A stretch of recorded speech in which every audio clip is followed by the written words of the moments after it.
Hey everybody, this is Darren Francis coming at you again from the wonderful San Diego-based event we call ASU GSV. And today with me is Amir Tegani. He is co-founder of a nonprofit called Education Trailblazers. We've been talking for the better part of a year now. Actually, we met here last year, and I'm really excited about what you're working on. So I want to have a conversation about that. And I think maybe to get started, why don't you start with a little bit about the nonprofit, and then maybe help us understand how you got involved in it to begin with. Sure. Well, thanks for chatting, Darren. This is like you said, the second time we've both been at the show. It's a pretty sprawling event, and we're excited to be here. Education Trailblazers Association is a nonprofit that's dedicated to unlocking the power of Salesforce for higher education. It started in 2002 as the official launch by our founder, Kathleen Lukeman, who is the preeminent Salesforce guru for higher ed. Kathy and I have known each other for more than a decade, and we've been really excited about the opportunity for Salesforce to come along and really leverage their platform across the higher ed use case spectrum. So really from admissions all the way through advancement, and they have a really unique platform that allows you to do that. The challenge, of course, was that for the last 10 years or so, Salesforce was selling that work as separate pieces, advancement or recruitment admissions or student success. But about 2 years ago, they launched Education Cloud, which is their full industry platform for higher ed. And at their higher ed summit in Chicago just 3 weeks ago, they announced their deep intention to launch a higher ed SIS. So that's what kind of brings us to today. And the nonprofit specifically helps schools across the country who already use Salesforce adopt it, understand it. There's professional development, there's trainings, and there's a community of people that work together. We're a professional organization in that respect. So if I understand it right, you guys are basically, this is really brilliant. What you're talking about doing here is you're talking about making more accessible a student information system that's built on Salesforce, making it more accessible in that it's more cost effective to work through a nonprofit, and there's a bit of a shared services component that you envision here that's at the crux of this efficiency that you're creating for colleges and universities. So help me understand how that works and how that benefits the institution to join I guess for lack of it, would I call it a consortium? Yes, you would. Okay. But let me give you a bit of history because I think it'll be helpful. So when Salesforce announced their intention to build an SIS on the platform, they actually came to Kathy, our founder, and asked her to get involved in helping schools adopt Salesforce as an SIS. Kathy has currently built 4 different SIS solutions for 4 different schools, most recently Unity Environmental University, where she actually stood up admissions, recruitment, advancement, replaced Handshake, built an SIS, and became the first Unity became the first school to adopt Agentforce in less than 2 years. So wow. She's got all the chops on how to build this out. But the core of all that is still adoption, right? And the core of all that is trying to bend the cost curve, because it is really hard for one school to do that implementation. It's very costly, and we know that schools who are sitting on these legacy systems, these legacy SIS systems are 25 years old, that adoption process just seems daunting. Yes. So a way to make that more manageable, we talked about a couple months ago to bring this together, to build a consortium of schools that want to go through their SIS implementation together. And the reason we wanted to do that is a couple things you mentioned, right? We're going to bend the cost curve, right? A regular SIS implementation is anywhere from $5 to $20 million, depending on the size of your school. And our goal is to have consortium members implement for a $2 million cost flat.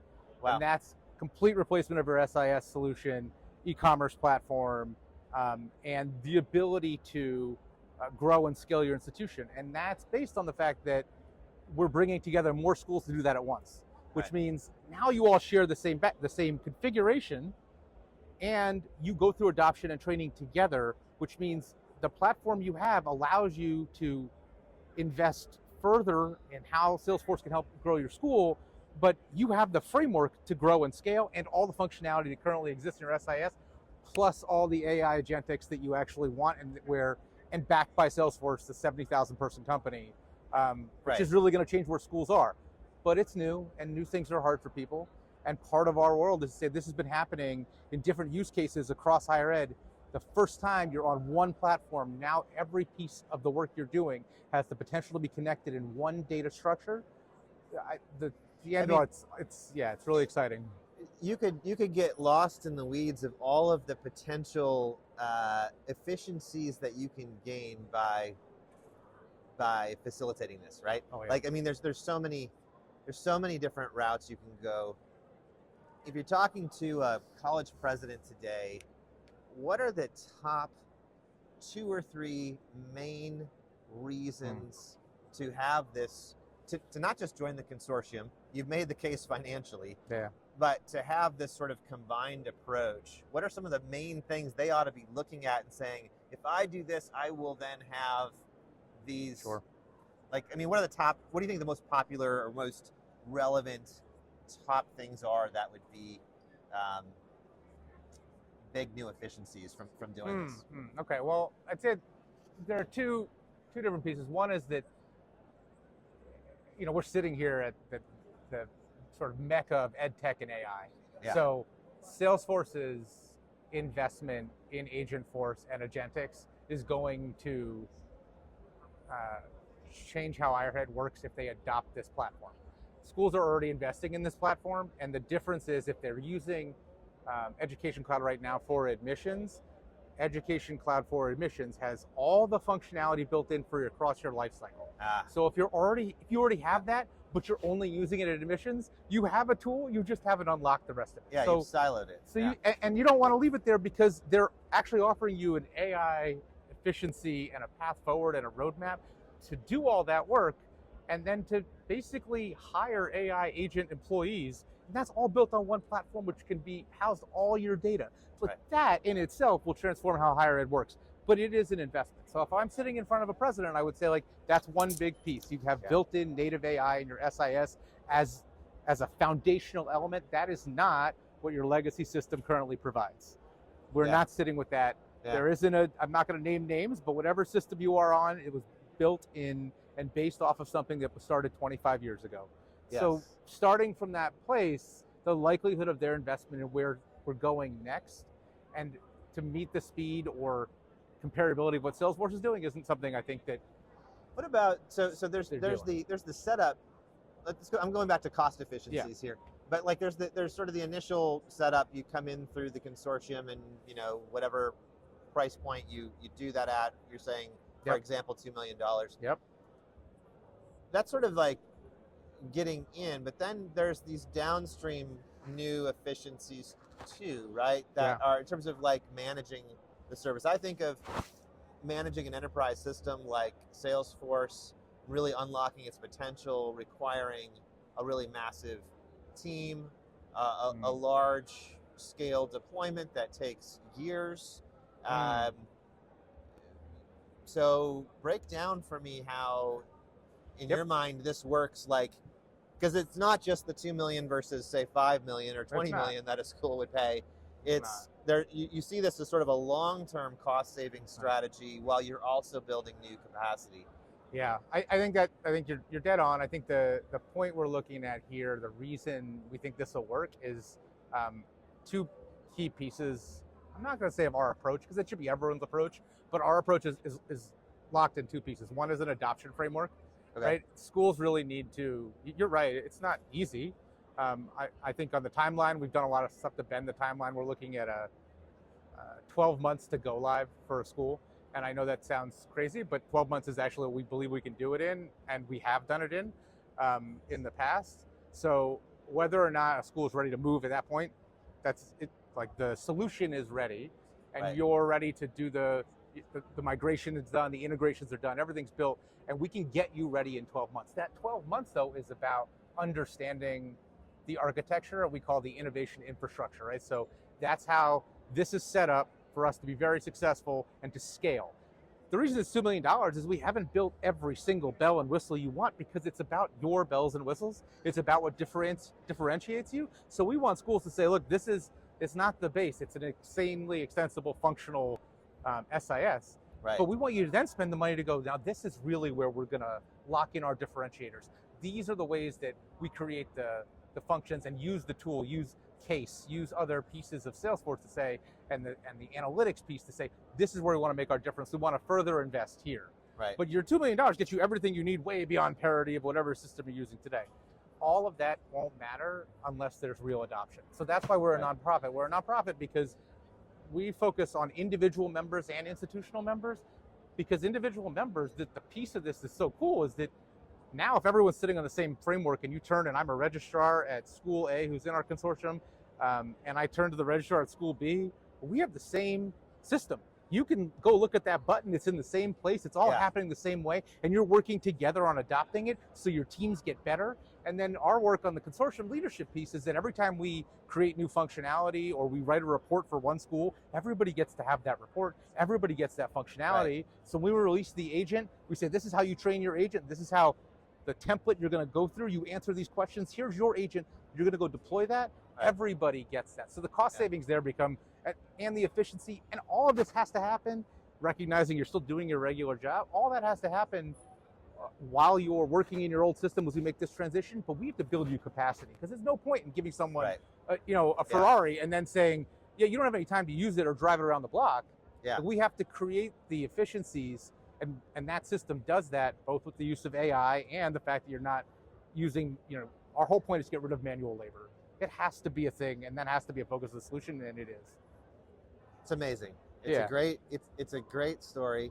So if people want to get in touch with you, try and start to engage and have a conversation with you about this, what's the best way to reach out? Sure, we have a website, Education Trailblazers Association, or educationtrailblazers.org is our website. You can Google us, you'll find us. We're on LinkedIn, but I think that the question I think I had to really ask is, like, how should a school know if this is what they're ready for? Yeah. And I think, schools that are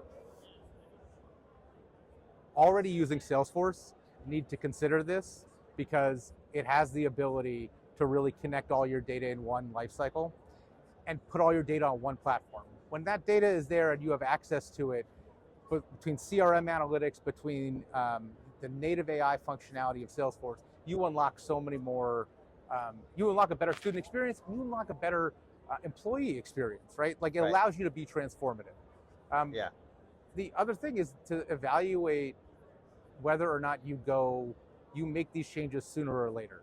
And that's part of the reason why bending the cost curve for us makes sense, because we know there are schools that so desperately need to make this change, but it does seem daunting. And I think that I would say, like, if you want to talk about it, that's what we should do. We should talk about why it doesn't have to be as daunting as it is, but we are truly not for everybody. We are for a school that uses Salesforce, wants to make this move, can see some of the value, but also there's an opportunity for both rapid modernization, adoption, and moving off your SIS, and also a phased version of that where you still have access to our solutions. It's a good point. You don't have to buy in and then just go at the same pace as everybody else. You still have your autonomy. Yeah. All decisions about what you enact, what you don't enact, all of that stuff still is configurable. Yeah. And so you're just taking advantage of the overall consortium concept to reduce costs, create new efficiencies. I think it's brilliant. I mean, I've said it before, Amir, you're one of the more strategic thinkers in higher ed that I've come across. I love that you decided to kind of leave to come out into the public sector and get into nonprofit work like this, because I think this is going to be a real transformative experience for a lot of institutions. No, I appreciate it. I mean, I left Moravian University as their chief innovation officer and the managing director of their School for Professional Studies and Innovation. We set that up, that whole school, around scale, right? Yes. The whole point was to be able to grow rapidly.